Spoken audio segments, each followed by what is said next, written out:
بسم اللہ الرحمن الرحیم۔ ناظرین، اگر آپ کے بال بہت زیادہ گرنے لگیں تو زیتون اور ناریل کا تیل مکس کر کے استعمال کیا کریں۔ پانی زیادہ پینے والے انسان کی جوانی دیر تک برقرار رہتی ہیں اور سکن کے مسائل زندگی بھر نہیں ہوتے۔ ازوا ذات الرقاء سے واپسی پر آپ صلی اللہ علیہ وسلم نے صحابہ کرام کو ایک مقام پر پلاؤ ڈالنے کا حکم دیا تو صحابہ نے اسی جگہ قیام کیا۔ گرمی کا موسم تھا، چنانچہ صحابہ کرام وادی میں ادھر ادھر پھیل کر درختوں کے نیچے لیٹ گئے، اور سفر کی وجہ سے چونکہ تکن کے شکار تھے اس لیے جل ہی اکثر لوگ نیند کے آغوش میں چلے گئے۔ نبی کریم صلی اللہ علیہ وسلم نے بھی ایک درخت کے نیچے پڑاؤ ڈالا اور اپنی تلوار درخت کی ایک شاخ سے لٹکا کر آرام فرمانے لگے۔ ایک دیہاتی مشرک نے اپنی قوم سے کہا، تم اطمینان رکھو، میں خفیہ طریقے سے اسلامی لشکر میں داخل ہوتا ہوں اور مسلمانوں کے نبی کو معاذ اللہ قتل کر کے واپس آتا ہوں۔ وہ اپنے نافاق عزائم کی تکمیل کے لیے نکلا۔ مسلمانوں کو علم نہ تھا کہ کوئی شخص بری نیت سے ان کی طرف آ رہا ہے، اور اس بن حارث نامی یہ مشرک طویل عرصے سے صحابہ اور خصوصاً اللہ کے رسول صلی اللہ علیہ وسلم کی تلاش میں تھا کہ کب اسے موقع ملے اور وہ اپنا ہدف حاصل کر لیں۔ جب اللہ کے رسول صلی اللہ علیہ وسلم سو گئی تو یہ مشرک دیہاتی آہستہ آہستہ اس درخت کی طرف بڑھا جس کے نیچے آپ صلی اللہ علیہ وسلم آرام فرما رہے تھے۔ اس نے آ کر سب سے پہلے آپ صلی اللہ علیہ وسلم کی لٹکی ہوئی تلوار پر قبضہ کیا، اسے میان سے باہر نکالا، فضا میں لہرایا، پھر اللہ کے رسول صلی اللہ علیہ وسلم کے سر کے قریب تلوار اٹھا کر بلند آواز میں پکارا، اتخافنی یا محمد، اے محمد، کیا تمہیں مجھ سے ڈر لگ رہا ہے؟ قریب تھا کہ وہ آپ صلی اللہ علیہ وسلم کو قتل کر کے بنو عطفان میں ایک بلند مقام حاصل کر لیتا، مگر اسے معلوم نہ تھا کہ اس کا واسطہ کسی عام شخص سے نہیں بلکہ اللہ تعالیٰ کے آخری رسول سے ہیں، جن کی حفاظت کا وعدہ خود رب العالمین نے کر رکھا ہے۔ آپ صلی اللہ علیہ وسلم نے پورے اعتماد اور اطمینان کے ساتھ فرمایا، لا، بالکل بھی ڈر نہیں لگ رہا۔ دیہاتی حیران و پریشان تھا کہ تلوار تو اس کے ہاتھ میں ہے، رسول کریم صلی اللہ علیہ وسلم تو خالی ہاتھ ہیں، ان کے پاس اپنے دفاع کے لیے کچھ بھی نہیں، مگر پھر بھی وہ بے خوف و خطر کھڑے تھے۔ پھر دیہاتی نے کہا، من یمنعک منی، آپ کو مجھ سے کون بچائے گا؟ اس کے ساتھ ہی اس نے تلوار رسول اللہ صلی اللہ علیہ وسلم کے سر کے قریب تان لی۔ اللہ کے رسول صلی اللہ علیہ وسلم نے کامل یقین کے ساتھ فرمایا، اللہ، مجھے تم سے اللہ بچائے گا۔ اللہ کے رسول صلی اللہ علیہ وسلم کی زبان مبارک سے جب اللہ تعالیٰ کا اسم ذات ادا ہوا تو اس کافر پر خوف و رعب طاری ہو گئے، اس کے جسم پر کفکفی طاری ہو گئی۔ دراصل یہ آپ صلی اللہ علیہ وسلم کا رعب تھا، جیسا کہ آپ صلی اللہ علیہ وسلم نے ارشاد فرمایا، نصرت بالرعب، مجھے رعب کے ساتھ مدد دی گئی ہے۔ دشمن آپ کو دیکھتا تو اس پر رعب طاری ہو جاتا، چنانچہ اس مشرک کے ہاتھ سے تلوار گر پڑی اور اب اسے اللہ کے رسول صلی اللہ علیہ وسلم نے اپنے مبارک ہاتھ میں تھام لیا۔ آپ صلی اللہ علیہ وسلم نے تلوار کو اس کی طرف بڑھایا اور پوچھا، الآن من یمنعک منی، یہ بتاؤ کہ اب تمہیں میرے ہاتھ سے کون بچائے گا؟ مشرک کو اپنے جان کے لالے پڑ گئے۔ وہ نہ تو یہ کہہ سکتا تھا اللہ اور نہ ہی وہ اپنے جھوٹے معبود کا نام لے سکا، وہ کانپ رہا تھا۔ کانپتے ہوئے کہنے لگا، کوئی بھی بچا نہیں سکتا، تلوار تو آپ کے ہاتھ میں ہے، آپ چاہے تو مجھے قتل کر سکتے ہیں۔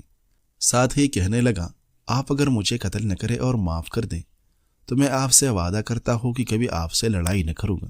آپ صلی اللہ علیہ وسلم نے فرمایا، اسلام قبول کر لو۔ وہ کہنے لگا، میں تو اسلام قبول نہیں کرتا۔ اس انکار کے باوجود اللہ کے رسول صلی اللہ علیہ وسلم نے اسے معاف کر دیا۔ جب وہ اپنی قوم میں واپس چلا گیا تو لوگوں سے کہا، قد جئتکم من عند خیر الناس، میں تمہارے پاس سب سے بہترین شخصیت کے ہاتھ سے آیا ہوں۔ بعض سیرت نگار جن میں ابن اسحاق اور واقدی شامل ہیں بیان کرتے ہیں کہ وہ شخص مسلمان ہوا اور اس نے اپنی قوم میں جا کر تبلیغ کی اور اس کی بدولت بہت سارے لوگ مسلمان ہو گئے۔ ناظرین، ازوا بدر میں مسلمانوں کے ہاتھوں قریش کو شکست فاش ہوئی تو ابو سفیان کو اہل مکہ کی قیادت سونپی گئی۔ اس کا سب سے پہلا کام ازو بدر کا انتقام لینا تھا۔ اس نے عہد کیا کہ جب تک وہ ازو بدر کا انتقام نہ لے گا تب تک غسل جنابت کرے گا، نہ سر میں تیل ڈالے گا۔ چنانچہ جیسے ہی اسے موقع ملا وہ 200 سواروں کو ساتھ لے کر مدینہ طیبہ کی طرف روانہ ہوا۔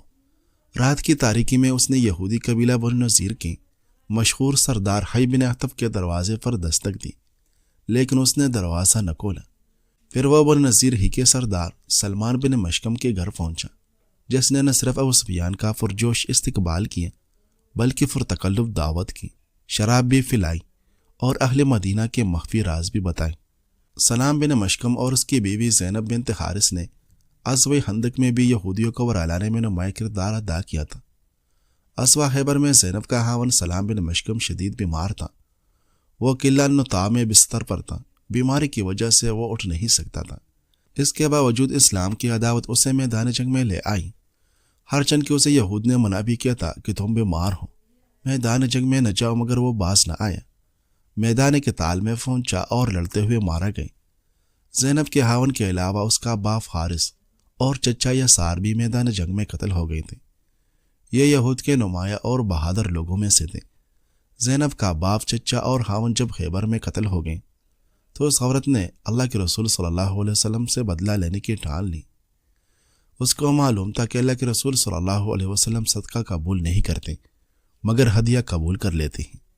اس نے کہیں سے معلوم کر لیا تھا کہ اللہ کے رسول صلی اللہ علیہ وسلم کو بکری کا کون سا حصہ زیادہ مرغوب ہے۔ اسے بتایا گیا کہ آپ کو دستی کا گوشت زیادہ پسند ہے، چنانچہ اس نے اپنے گھر کی ایک بکری کو ذبح کیا، بطور خاص دستی میں خوب زہر ملا دیا، باقی بکری کو بھی اس نے زہر آلود کر دیا۔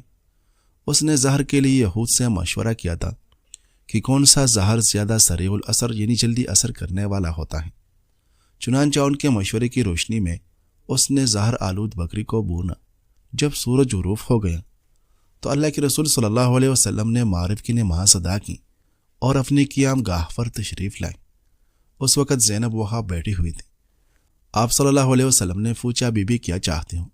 کہنے لگے، ابوالقاسم ہدیۃ اہدیتھا لک، ابوالقاسم میں آپ کے لیے ہدیہ لے کر آئی ہوں۔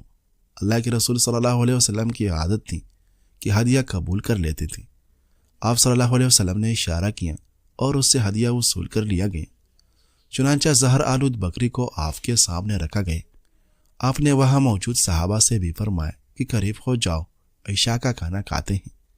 کھانا شروع ہوا۔ اللہ کے رسول صلی اللہ علیہ وسلم نے دستی کے گوشت کو اپنے ہاتھوں میں لیا اور اس میں سے کچھ کھا لیا۔ آپ صلی اللہ علیہ وسلم کے ساتھ سیدنا بشر بن برار رضی اللہ عنہ بھی کھانے میں شریک تھے۔ انہوں نے لقمہ اٹھا کر کھا لیا۔ رسول اللہ صلی اللہ علیہ وسلم نے جو کچھ منہ میں تھا اسے فوراً اگل دیا۔ آپ صلی اللہ علیہ وسلم نے ارشاد فرمایا، ارفعوا ایدیکم فإن کتف هذه الشاة یخبرنی ان قد بویت فیہا، اپنے ہاتھ اٹھا لو، یہ دستی مجھے بتا رہی ہے کہ وہ زہر آلود ہیں۔ یہ جرم کوئی معمولی جرم نہیں تھا، اس کے لیے پورے کنبے قبیلے کو گرفتار نہیں کیا گیا، صرف اس کی ذمہ دار خاتون زینب کو اللہ کے رسول صلی اللہ علیہ وسلم کی خدمت میں پیش کیا گیا۔ جب اس سے پوچھا گیا کہ ایسا کیوں کیا تو وہ کہنے لگی، میں آپ کو قتل کرنا چاہتی تھی، اس لیے کہ خیبر کی جنگ میں میرا باپ، چچا اور خاون آپ لوگوں کے ہاتھوں قتل ہو گئے تھے۔ پھر کہنے لگی، میں نے ایسا اس لیے کیا کہ اگر آپ نبی برحق ہیں تو آپ کو پتہ چل جائے گا کہ اس گوشت میں زہر ہے، اور اگر آپ نبی کاذب ہیں تو لوگ آپ سے نجات پا جائے گی۔ چونکہ آپ صلی اللہ علیہ وسلم نے اپنی ذات کے لیے کبھی کسی سے انتقام نہیں لیا، اس لیے آپ صلی اللہ علیہ وسلم نے کوئی تعرض نہ فرمائے۔ آپ صلی اللہ علیہ وسلم نے اسے کچھ نہیں کہا، نہ سزا دی بلکہ اسے معاف کر دیا۔ چونکہ زہر کا معمولی حصہ جسم میں سرایت کر چکا تھا، اس لیے آپ صلی اللہ علیہ وسلم نے گردن کے پاس اور کمر پر سینگ لگوائی اور دوسرے متاثرین کو بھی سینگی لگانے کا حکم دیا۔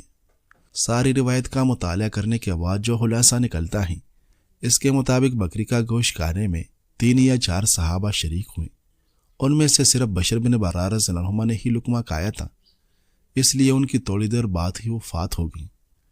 اللہ کے رسول صلی اللہ علیہ وسلم نے ہاتھ روک لیا تھا، وہ زہر انتہائی مہلک تھا۔ اللہ کے رسول صلی اللہ علیہ وسلم بھی مرض الوفات میں اس زہر کی تکلیف محسوس فرماتے رہیں۔ امام بخاری اپنی صحیح میں روایت نقل کرتے ہیں کہ آپ صلی اللہ علیہ وسلم مرض الموت میں فرما رہے تھے، عائشہ، میں نے جو کھانا خیبر میں کھایا تھا اس کی تکلیف اور برابر محسوس کرتا رہا ہوں۔ اس وقت بھی مجھے ایسے محسوس ہو رہا ہے جیسے اس زہر کی وجہ سے میرے شاہرگ کٹ رہی ہوں۔ جہاں تک زینب بنت حارث کا تعلق ہے تو روایت کے مطابق اس کو اللہ کے رسول صلی اللہ علیہ وسلم نے معاف کر دیا تھا، مگر جب بشر بن برار رضی اللہ عنہ اس زہر کے اثر سے وفات پا گئی تو اس عورت کو بشر کے ورثاء کے حوالے کر دیا گیا جنہوں نے اسے قصاص میں قتل کر دیا۔ ناظرین، اگر آپ وزن کم کرنا چاہتے ہیں تو بہت زیادہ خشک ناریل کھانے سے گریز کریں، اسے اعتدال میں کھائیں یا اسے مکمل پرہیز کریں۔ جو لوگ وزن کم کرنا چاہتے ہیں انہیں خشک ناریل کھاتے وقت احتیاط کرنی چاہیے۔ خشک ناریل میں کیلوریز اور چکنائی ہوتی ہیں، اس لیے خشک ناریل کھانے سے وزن بڑھ سکتا ہے۔ حضرت ابو ہریرہ رضی اللہ عنہ سے روایت ہے کہ نبی کریم صلی اللہ علیہ وسلم نے ارشاد فرمایا، 7 آدمی ہیں جن کو اللہ تعالیٰ اپنی رحمت کے سائے میں ایسے دن جگہ عطا فرمائیں گے جس دن اس کے سائے کے علاوہ کوئی سایہ نہ ہوگا۔ عادل بادشاہ، وہ جوان جو جوانی میں اللہ تعالیٰ کی عبادت کرتا ہوں، وہ شخص جس کا دل ہر وقت مسجد میں لگا رہتا ہوں۔ 2 ایسے شخص جو اللہ تعالیٰ کے لیے محبت رکھتے ہوں، ان کے ملنے اور جدا ہونے کی بنیاد یہی ہو۔ وہ شخص جس کو کوئی اونچے خاندان والی حسین عورت اپنی طرف متوجہ کریں اور وہ کہہ دے میں تو اللہ سے ڈرتا ہوں۔ وہ شخص جو اس طرح چفا کر صدقہ کریں کہ بائیں ہاتھ کو بھی خبر نہ ہو کہ داہنے ہاتھ نے کیا خرچ کیا۔ وہ شخص جو اللہ تعالیٰ کا ذکر تنہائی میں کریں اور آنسو بہنے لگیں۔ ناظرین، سردی کے موسم میں پھٹوں کی کمزوری اور ہڈیوں کے درد کے لیے بہترین آزمودہ ٹوٹکا، 1 گلاس نیم گرم دودھ میں 1 چمچ شہد اور آدھی چمچ کلونجی باریک پسی ہوئے ملا کر رات سونے سے پہلے پی لیں۔ اس سے جسم کو گرمائش ملتی ہے، درد میں آرام آتا ہے، اعصاب مضبوط ہوتے ہیں اور نیند بھی پرسکون آتی ہے۔ تھکاوٹ اور کمزوری کے شکار افراد کے لیے خشک ناریل فائدہ مند ہے۔ خشک ناریل میں موجود کیلوریز اور صحت بخش چربی توانائی کا ایک اچھا ذریعہ ہے، اسے کھانے سے تھکاوٹ کم ہوتی ہے۔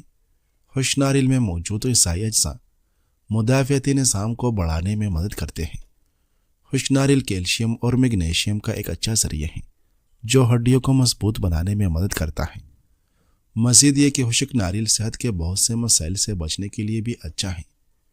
خشک ناریل کھانے سے کانسی میں مبتلا افراد کو راحت مل سکتی ہے، البتہ اس کے زیادہ استعمال سے گریز کرنا چاہیے۔ رسول اللہ صلی اللہ علیہ وسلم نے فرمایا، طاقتور مومن اللہ کے نزدیک کمزور مومن کی نسبت بہتر اور زیادہ محبوب ہے، جبکہ خیر دونوں میں موجود ہے۔ جس چیز سے تمہیں حقیقی نفع پہنچے اس میں حرص کرو اور اللہ سے مدد مانگو، اور کمزور نہ پڑو، یعنی مایوس ہو کر نہ بیٹھ جاؤ۔ اگر تمہیں کوئی نقصان پہنچے تو یہ نہ کہو کاش میں اس طرح کرتا تو ایسا ہوتا، بلکہ یہ کہو کہ یہ اللہ کی تقدیر ہے، وہ جو چاہتا ہے کرتا ہے۔ اس لیے کہ حسد کرتے ہوئے کاش کہنا شیطان کے عمل کے دروازے کو کھول دیتا ہے۔ ناظرین، باجرہ آئرن، میگنیشیم اور اینٹی آکسیڈنٹ سے بھرپور اناج ہے جو سرد موسم میں کمزوری، تھکاوٹ اور پھٹوں میں کھچاؤ کم کرنے میں مدد دیتے ہیں۔ سردیوں میں ہاضمہ سست پڑ جاتا ہے، باجرے میں موجود فائبر قبض، گیس اور باری فن سے نجات دیتا ہے اور آنتوں کی حرکت بہتر بناتا ہے۔ چونکہ باجرہ گلوٹن فری ہے، اس لیے حساس معدے والے افراد کے لیے بھی موزوں ہے۔ روایت میں آتا ہے کہ ایک دفعہ سلیمان علیہ السلام اپنے ساتھیوں کے ساتھ ایک چڑھے کے پاس سے گزرے جو کسی چڑیا کی گر چکر کاٹ رہا تھا۔ سلیمان علیہ السلام نے اپنے ساتھیوں سے پوچھا، جانتے ہو یہ کیا کہہ رہا ہے؟ ساتھیوں نے کہا، اللہ کے نبی بتائیے کیا کہہ رہا ہے؟ فرمایا، اس چڑیا سے اپنے رشتے کی بات چلا رہا ہے اور کہہ رہا ہے مجھ سے شادی کر لو۔ دمشق کے جس بالخانے میں کہو گی تو میں رکھوں گا۔ حالانکہ دمشق کے بالخانے پتھروں سے بنے ہیں، وہاں فرندے نہیں رکھ سکتے، لیکن ہر رشتہ مانگنے والا یوں ہی سبز باغ دکھاتا ہے۔ زندگی ہمیشہ ویسے نہیں ہوتی جیسے ہم چاہتے ہیں، کبھی سب کچھ ہمارے مطابق نہیں ہوتا، مگر جو زندگی ہمیں ملی ہے اسے شکر کے ساتھ قبول کرنا چاہیے۔ حالات چاہے جیسے بھی ہوں، ان میں خوبصورتی تلاش کرنا اور مسکراتے رہنا زندگی ہے۔ آسمان سے صرف بارش برستی ہے کامیابی نہیں، کامیابی ان کے نصیب میں نہیں ہوتی جو انتظار کرتے ہیں، بلکہ ان کے حصے میں آتی ہے جو قدم اٹھاتے ہیں۔ یاد رکھو، نصیب بھی اسی کا ساتھ دیتی ہے جو خود کوشش کرتے ہیں، جو تکتے نہیں، جو رکتے نہیں۔ حقیقت کو قبول کرے اور مسکرا کر آگے بڑھ جائیں۔ جس چیز کو آپ بدل نہیں سکتے اس سے چمٹے رہنا صرف آپ کے سکون میں رکاوٹ بنتا ہے اور کچھ نہیں۔ دنیا سے جانے والے مرحوم جبکہ دلوں سے جانے والے محروم ہوتے ہیں، تو کوشش کریں مرحوم بن جائیں، محروم نہ بنے۔